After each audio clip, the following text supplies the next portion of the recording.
नमस्कार। अब आप खालिद रशीद से प्रादेशिक समाचार सुनिए। केंद्र सरकार ने मीडिया संस्थानों और सोशल मीडिया को राम मंदिर कार्यक्रम से संबंधित असत्य, अपुष्ट और फर्जी सामग्री प्रकाशित या प्रसारित न करने की सलाह दी है। सूचना और प्रसारण मंत्रालय ने परामर्श में कहा है कि यह देखा गया है कि कुछ असत्यापित, उत्तेजक और फर्जी संदेश फैलाए जा रहे हैं, विशेषकर सोशल मीडिया पर, जो सांप्रदायिक सद्भाव और सार्वजनिक व्यवस्था को बिगाड़ सकते हैं।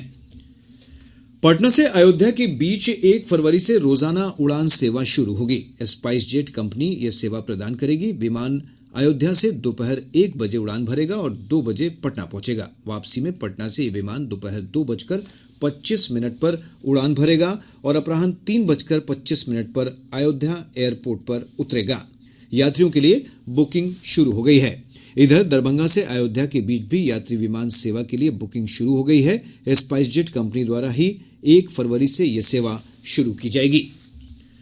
भाजपा के वरिष्ठ नेता और विधानसभा में नेता प्रतिपक्ष विजय कुमार सिन्हा ने आज कहा कि प्रधानमंत्री नरेंद्र मोदी के नेतृत्व में सबका साथ, सबका विकास के महामंत्र को लेकर भाजपा 2047 तक भारत को विकसित राष्ट्र बनाने के लिए कृत संकल्पित है।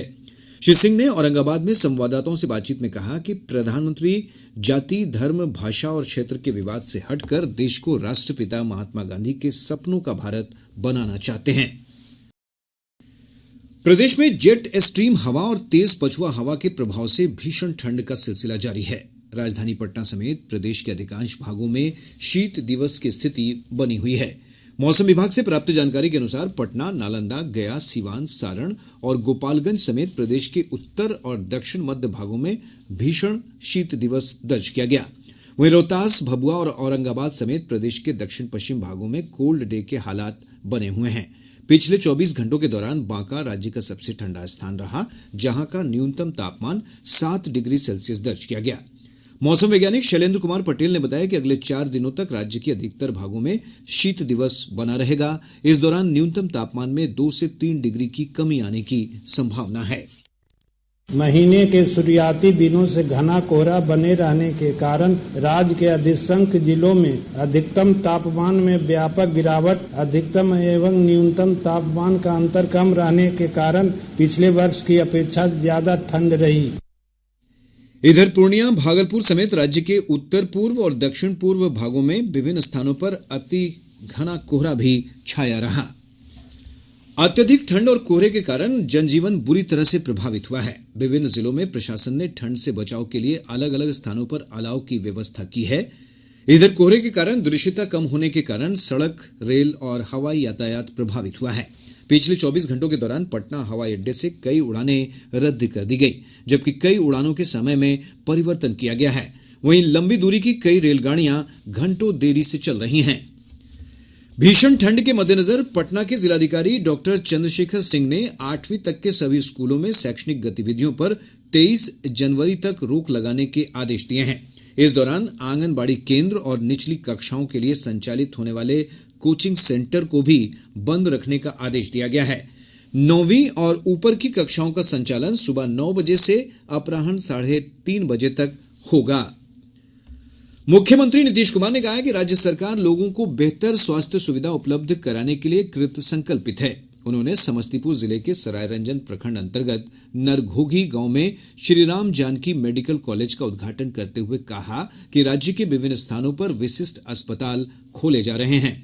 केंद्रीय गृह राज्य मंत्री नित्यानंद राय ने भी समारोह को संबोधित किया। श्री राय ने कहा कि केंद्र सरकार राज्य के विकास के लिए हर संभव सहायता दे रही है।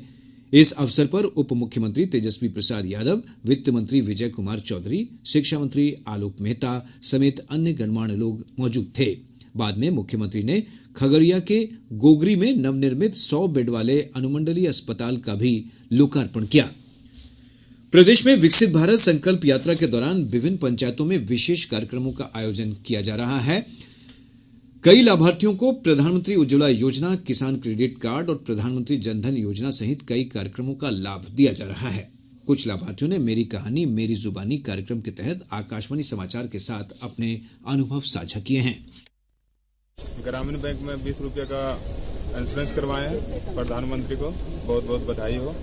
मैं दक्षिण बिहार ग्रामीण बैंक हरदिया से 10 लाख रुपया PMEGP लोन करवाया हूँ। मैं RO मशीन के लिए करवाया था। जल ही जीवन है और मैं नरेंद्र मोदी जी को धन्यवाद देना चाहता हूँ। प्रधानमंत्री के द्वारा मुद्रा लोन हमें यूनियन बैंक से मिला है, जो हम बहुत अच्छा लाभ उठा रहे हैं। राशन कार्ड मिल रहा है, मोदी जी के धन्यवाद। मेरा राशन कार्ड मिलता है, गला उठाते हैं, मोदी जी को धन्यवाद। महाराजगंज के सांसद जनार्दन सिंह सिग्रीवाल ने कहा है कि हमारी विचारधारा भले ही अलग अलग हो सकती है, लेकिन भारत सबके लिए एक है। आज पत्र सूचना कार्यालय की ओर से आयोजित वार्तालाप कार्यशाला को संबोधित करते हुए उन्होंने कहा कि सभी भारतवासियों को मिलकर देश को विकसित राष्ट्र बनाने के सपने को साकार करने के लिए सम्मिलित प्रयास करना चाहिए। हमें भारत को विकसित होने में कोई बाधा है, उसको दूर करने में मेरा कोई सहयोग हो सकता है, इससे तो हम पीछे नहीं हट सकते। हमारे लिए प्रथम भारत है, प्रथम हमारा राष्ट्र हमारे लिए है। तब हमारी अगर किसी संस्था से जुड़े हुए हैं, पार्टी से जुड़े हैं, तब है, और अंत में व्यक्ति है। अंत में हम अगर हैं तो हैं। मेरे लिए राष्ट्र सर्वोपरि है, राष्ट्र का कल्याण सर्वोपरि है। इस भारत को विकसित भारत बनाना है, इसके लिए हम सबको संकल्पित होना है, यह हमें संकल्प लेने की आवश्यकता है। कार्यशाला में सारण जिले के स्थानीय पत्रकारों और मीडिया कर्मियों को विकास संबंधी पत्रकारिता की जानकारी दी गई। कार्यशाला को PIB पटना के उपनिदेशक संजय कुमार, दूरदर्शन समाचार पटना के उपनिदेशक सलमान हैदर के अलावा वरिष्ठ पत्रकारों ने भी संबोधित किया। राष्ट्रपति द्रौपदी मुर्मू कल नई दिल्ली में विभिन्न क्षेत्रों में असाधारण उपलब्धि हासिल करने वाली 10 लड़कियों समेत 19 बच्चों को 2024 के प्रधानमंत्री राष्ट्रीय बाल पुरस्कार से सम्मानित करेंगी। इनमें पटना जिले का मोहम्मद हुसैन भी शामिल है। मोहम्मद हुसैन को कला और संस्कृति के क्षेत्र में विशेष योगदान के लिए यह पुरस्कार दिया जाएगा। भगवान श्रीराम के प्राण प्रतिष्ठा समारोह से पहले अयोध्या में व्यापक प्रबंध किए गए हैं। इसके लिए समूची अयोध्या भक्ति भावना से परिपूर्ण है। इस आयोजन को ऐतिहासिक बनाने के लिए प्रधानमंत्री नरेंद्र मोदी के कल अयोध्या पहुंचने से पहले तैयारियां अंतिम चरण में हैं। हमारे संवाददाता ने बताया है कि इस भव्य समारोह का साक्षी बनने के लिए हजारों राम भक्त अयोध्या पहुंच गए हैं। एक रिपोर्ट।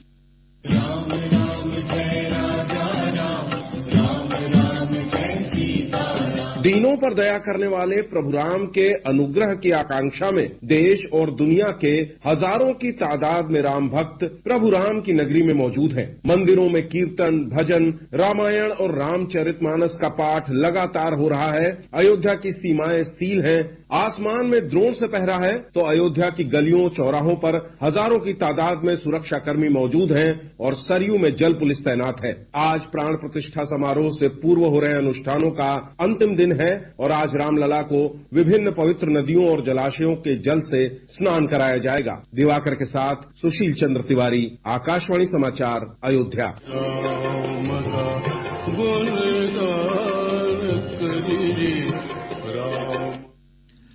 अयोध्या में भगवान राम की प्राण प्रतिष्ठा का भव्य उत्सव कल मनाया जाएगा। प्राण प्रतिष्ठा की तैयारियां पूरी कर ली गई हैं। मुख्य यजमान के साथ ही प्रधानमंत्री नरेंद्र मोदी और अन्य गणमान्य लोग इस अवसर पर मौजूद रहेंगे।